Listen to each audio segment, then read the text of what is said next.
Hello everyone, welcome back to Dr. Pyra Lifestyle. Ani mga Dr. Priyanka आङो सासे dentist जायफ्रा आंनि चेनेलखौ subscribe खालामाखै बिसोरो साबस्क्राइब खालामदो आरो जायफ्रा गोदान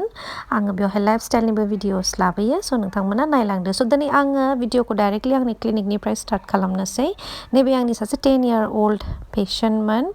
हाथाइनि कन्डिशना बिराद गाज्रि जानानै दंमोन सिन्स बियो 10 year old जाबाय थ' माखासे हाथाइया बेना मावनो हमबायमोन खिन्थु जाख्ल'नायखाय बिराद दिगदार जानानैहाय दङमोन बख'नो स' आं नोंथांनो दिन्थिगोन नै बिनि हाथाइया बिदि जानानै दंमोन कन्डिशनखौहाय